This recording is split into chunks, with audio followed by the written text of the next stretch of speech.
함께 기도하겠습니다. 사랑의 아버지 하나님, 새날 주신 주님 감사합니다.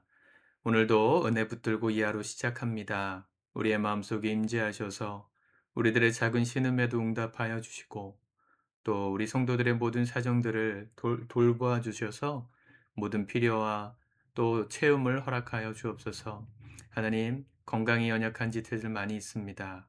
특별히 날씨가 추워지는 가운데 아픈 지체들 속히 회복시켜 주시고 오랫동안 기도해 오던 기도의 제목들이 응답되는 복된 하루 되도록 우리의 삶의 기쁨을 허락하여 주옵소서. 예수님의 이름으로 기도드립니다. 아멘. 우리 찬송가 410장 찬양하시겠습니다.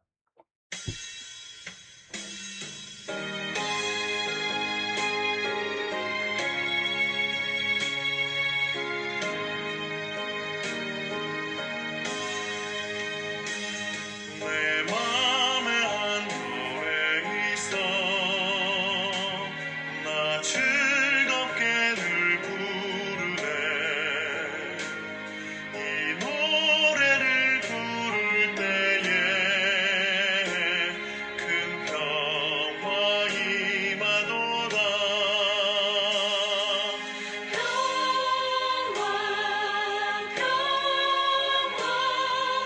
하나님 주신 선물 그 놀라운 주의 평화 하나님 선물일세 주 십자가 주심으로 날 구원해 주셨으며 주 예수님 고난마다 나 평화 누리도다 평화 하나님 주신 선물 그 놀라운 주의 평화 하나님 선물일세 나 주님께 영광 돌려 참 평화가 넘치도다 주 하나님 은혜로서 이 평화 누리도다 평화 하나님 주신 선물 그 놀라운 주의 평화 하나님 선물일세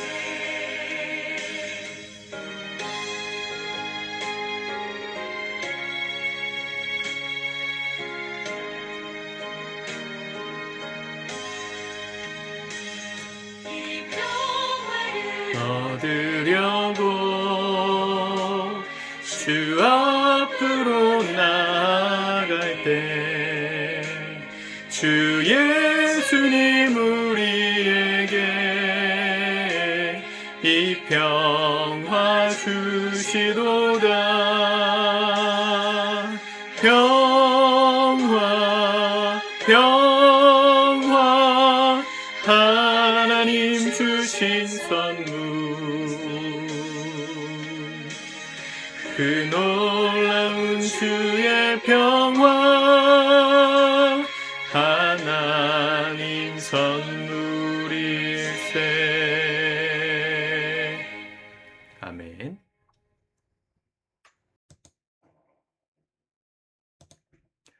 오늘 하나님의 말씀 느헤미야 11장 말씀입니다. 같이 먼저 읽고 묵상하도록 하겠습니다. 11장 백성의 지도자들은 예루살렘에 거주하였고 그 남은 백성은 제비 뽑아 10분의 1은 거룩한 성 예루살렘에서 거주하게 하고 그 10분의 9는 다른 성읍에 거주하게 하였으며 예루살렘에 거주하기를 자원하는 모든 자를 위하여 백성들이 복을 빌었느니라. 이스라엘과 제사장들과 레위 사람들과 느디님 사람들과 솔로몬의 신하들의 자손은 유다 여러 성읍에서 각각 자기 성읍 자기 기업에 거주하였느니라. 예루살렘에 거주한 그 지방의 지도자들은 이러하니 예루살렘에 거주한 자는 유다 자손과 베냐민 자손 몇 명이라. 유다 자손 중에는 베레스 자손 아다야이니 그는 우시아의 아들이요 스가랴의 손자요 아마랴의 증손이요 스바디아의 현손이요 마할랄레의 오대손이며 또 마아세야니 그는 바룩의 아들이요 고로세의 손자요 하사야의 증손이요 아다야의 현손이요 요야립의 오대손이요 스가랴의 육대손이요 실로 사람의 칠대손이라. 예루살렘에 거주한 베레스 자손은 모두 468명이니 다 용사였느니라. 베냐민 자손은 살루이니 그는 무술람의 아들이요 요엣의 손자요 부다야의 증손이요 골라야의 현손이요 마아세야의 오대손이요 이디엘의 육대손이요 여사야의 칠대손이며 그 다음은 갑배와 살레 등이니 모두 928명이라. 시그리의 아들 요엘이 그들의 감독이 되었고 하스누아의 아들 유다는 버금이 되어 성읍을 다스렸느니라. 제사장 중에는 요야립의 아들 여다야와 야긴이며 또 하나님의 전을 맡은 자 스라야이니 그는 힐기야의 아들이요 무술람의 손자요 사독의 증손이요 무라요의 현손이요 아히두의 오대손이며 또 전에서 일하는 그들의 형제니 모두 822명이요 또 아다야이니 그는 여로함의 아들이요 블라야의 손자요 암시의 증손이요 스가랴의 현손이요 바스훌의 오대손이요 말기야의 육대손이며 또 그 형제의 족장된 자이니 모두 242명이요 또 아마세이니 그는 아사렐의 아들이요 아흐세의 손자요 무실레못의 증손이요 인멜의 현손이며 또 그들의 형제의 큰 용사들이니 모두 128명이라. 하그돌림의 아들 삽디엘이 그들의 감독이 되었느니라. 레위 사람 중에는 스마야이니 그는 핫숲의 아들이요 아스리감의 손자요 하사비아의 증손이요 분니의 현손이며 또 레위 사람의 족장 삽부대와 요사바시니 그들은 하나님의 전 바깥일을 맡았고 또 아삽의 증손 삽디의 손자 미가의 아들 mat냐이니 그는 기도할 때에 감사하는 말씀을 인도하는 자가 되었고 형제 중에 박부갸가 버금이 되었으며 또 여두둔의 증손 갈랄의 손자 삼모야의 아들 압다니 거룩한 성의 레위 사람은 모두 284명이었느니라.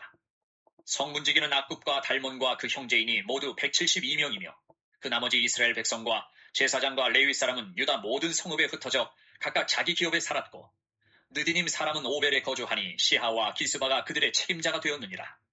노래하는 자들인 아삽 자손 중 미가의 현손 mat냐의 증손 하사비아의 손자 바니의 아들 우시는 예루살렘에 거주하는 레위 사람의 감독이 되어 하나님의 전 일을 맡아 다스렸으니 이는 왕의 명령대로 노래하는 자들에게 날마다 할 일을 정해주었기 때문이며 유다의 아들 세라의 자손 곧 무세사벨의 아들 부다히야는 왕의 수하에서 백성의 일을 다스렸느니라.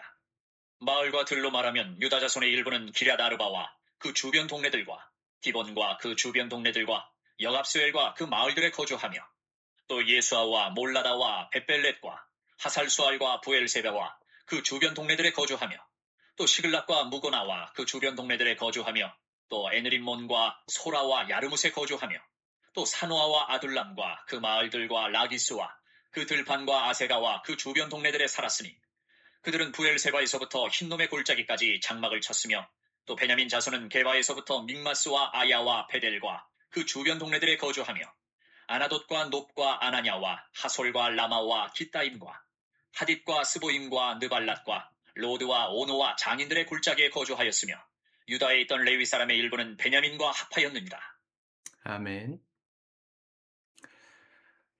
느헤미야 뒤편으로 갈수록 역사서 성격을 띠기 때문에 이름도 많이 나오고 또 어떤 객관적인 기록들이 주로 나열됩니다.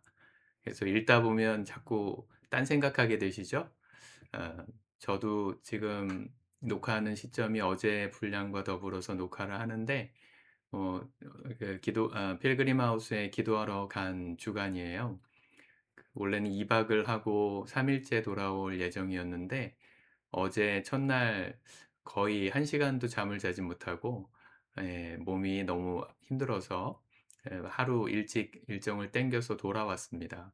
1박 숙박비는 그냥 헌금했다 셈치고 돌아왔는데 이렇게 피곤하거나 그러면 말씀 들을 때 좀 졸리게 되고 딴 생각하게 되죠. 여러 가지들로 해석할 수 있지만 그냥 객관적인 1차적인 목적은 객관적인 역사의 기록이다. 이렇게 이해하시면 좋고요. 특별히 오늘 11장에 나오는 이 타이틀의 주제는 예루살렘에 사는 사람들이 누구였는가 이거에 대한 기록입니다. 1절에 보면 백성의 지도자들은 예루살렘에 거주하였고 그 남은 백성은 제비 뽑아 10분의 1은 거룩한 성 예루살렘에서 거주하게 하고 그 10분의 9는 다른 성읍에 거주하게 하였으며 예루살렘에 거주하기를 자원하는 모든 자를 위하여 백성들이 복을 빌었느니라. 이 예루살렘이 이 당시에 역사적으로 대단히 중요했겠습니다. 그죠? 왜냐하면 재건되고 있잖아요. 재건된 도시잖아요. 70년, 무려 70년. 재건되는 기간까지 더하면 100년이 넘는 시간 동안 무너졌던 성읍이 다시 재건됐습니다. 두 번째 성전, 스룹바벨 성전이 재건됐거든요. 그러니까 그 재건된 예루살렘 성에서 산다는 것은 뭔가 특별한 의미를 가졌을 겁니다. 특별히 왕이 사는 곳, 특별히 지도자들이 사는 곳이라 그랬어요. 백성의 지도자들. 그리고 모든 백성 중에 제비 뽑아서 10분의 1만 예루살렘 성에서 살게 했다. 말만 들어도 대단히 특별한 땅이었음을 알 수 있죠. 근데 이게 이 당시에는 역사적 기록이고 그만큼 구별된 사람들의 명단이지만 예루살렘에 산다는 것은 사실은 의무도 있는 겁니다. 무슨 의무요? 일까요? 예루살렘 성은 하나님께 예배드리는 성전이 있는 곳이잖아요. 그러니까 성전에 관련된 모든 그 도시의 일들을 서로 나눠서 하는 의무가 있었던 겁니다. 어떤 사람은 노래하는 것으로, 어떤 사람은 문지기로, 또 어떤 사람은 제사 드리는 것을 돕는 레위인으로 이런 일들을 해야 했기 때문에 특별하게 부름받은 사람들이기도 하지만 거룩한 의무를 진 사람들이기도 했죠. 특별히 여기 나오는 여러 가지 직종 중에 역할 중에 제가 좀 참 이 역할이 참 의미 있다 싶었던 게 뭐냐면 17 절에 또 아삽의 증손 삽디의 손자 미가의 아들 mat단야가 그는 기도할 때에 감사하는 말씀을 인도하는 자가 되었다 이랬어요. 이 아삽 자손은 성전에서 찬양하는 찬양으로 유명한 조상이죠. 다윗 시대에 찬양 관장하던 대장이었잖아요, 아삽이. 그래서 아삽의 시편에 좀 남아 있죠. 그 후손인 mat단야가 이 하나님께 역할을 맡았던 게 뭐냐면 기도할 때 감사하는 말씀을 인도하는 자가 됐다. 우리가 기도할 때 보통 간구를 하잖아요. 내가 원하는 걸 들어달라고. 그런데 내가 원하는 걸 들어주십시오라고 말하는 간구 이외에 감사하는 말씀을 인도하는 자가 됐다. 우리 교회도 좀 이런 분이 있었으면 좋겠어요. 어, 이 교회에 오면 한 주 동안 힘들었던 것도 나누지만 그래도 하나님께서 주신 은혜들이 참 감사하다. 성도들에게 감사를 상기시켜주는 그런 역할을 하는 분들이 계셨으면 좋겠다는 마음이 문득 들었습니다. 우리 교회를 우리가 거룩한 의무감으로 다 같이 섬기고 돌보는데 나의 역할은 무엇인가 생각해 보시고 또 마음에 서원되는 분들이 있다면 이런 역할들도 좀 욕심내셨으면 좋겠습니다. 기도할 때 감사하는 말씀을 인도하는 자가 되리라. 한 주 동안 주신 은혜들에 감사하고 성도들의 모든 감사를 다 기록하고 하나님께 올리는 제가 마음으로 드리는 고백 이 글을 쓰고 받는 이유가 제가 그 역할을 하는 거라고 저는 생각하거든요. 성도님들이 은혜들을 기록하고 깨닫게 하심을 감사하고 기도의 제목을 하나님께 올리는 기도의 제목들 이 모든 것들이 마음으로 드리는 고백에 담겨 있어요. 여러분들이 쓰는 그 모든 기록들을 하나님께 올리는 그 인도자가 우리 교회도 세워주면 참 좋겠다 하는 마음이 들었습니다. 어찌 되었건 우리가 예루살렘에 산다는 게 이 당시에도 또 지금까지도 이 이스라엘 백성들 유대인들에게는 예루살렘 성이 특별해요. 근데 이것은 대단히 위험한 신앙이기도 합니다. 그 1절에도 나오지만 예루살렘 성을 어떻게 표현합니까? 거룩한 성이라 그랬어요. 거룩한 성. 18절에도 거룩한 성에 레위 사람은 모두 284명이 있었다. 이 성전에 사는 사람들은 거룩한 사람, 거룩은 구별됐다는 뜻이죠. 그런데 사실은 이스라엘의 이 하나님을 믿는 신앙은 이렇게 장소를 거룩히 여기는 신앙이 아닙니다. 성경에 거룩이란 단어가 가장 먼저 쓰였던 때가 언제인 줄 아십니까? 어느 장면일 것 같으세요? 천지를 창조하시고 6일 동안 창조하시고 일곱 번째 되는 날 그날 안식하시면서 "이날이 거룩하다. 거룩하게 구별하셨다." 이런 표현이 처음 나와요. 거룩이란 단어가 장소의 개념으로 나오지 않고 시간의 개념으로 나와요. 우리가 믿는 하나님 믿는 신앙은요. 어떤 장소를 거룩하게 여기는 신앙이 아닙니다. 오히려 시간을 거룩하게 여기는 신앙이에요. 이걸 가지고 논문을 쓴 어떤 신학자가 있었는데 읽어 보니까 참 흥미롭더라고요. 이 당시 유대교와 비견되는 사람들의 마음에 비교 대상이 되었던 종교가 가나안의 토착신이었던 바알 종교였을 거라고 말하더라고요. 이 바알 종교를 위시한 하나님 믿지 않는 다른 모든 우상 미신들의 특징이 뭐냐면 공간, 장소를 거룩히 여기는 신앙이라는 거예요. 그래서 뭐 로마도 그렇고 그리스도 그렇고 신전이 있죠. 어디 가나 그 신을 모시는 신전이 있어요. 신전, 거기는 어딥니까? 신을 모신 곳이니까 거룩한 곳이에요. 거룩한 땅이 따로 있는 거예요. 신전은 거룩한 곳. 신전 밖은 거룩하지 않은 세속적인 곳. 그래서 거룩하기를 원하는 사람들이 신전에 모여서 신에게 제사도 하고 절도 하고 뭐 그러는 거죠. 이게 이방 종교의 특징이었는데 이 하나님 믿는 신앙은 장소를 거룩하게 여기지 않았다는 겁니다. 그건 출애굽 당시부터 마찬가지예요. 성막을 짓게 하셨지만 또 다윗 시대에 솔로몬 시대에 성전을 짓게 하셨지만 그것은 하나님을 예배하는 공간에 불과하지 거기만 거룩하다 말씀하시지 않으셨어요.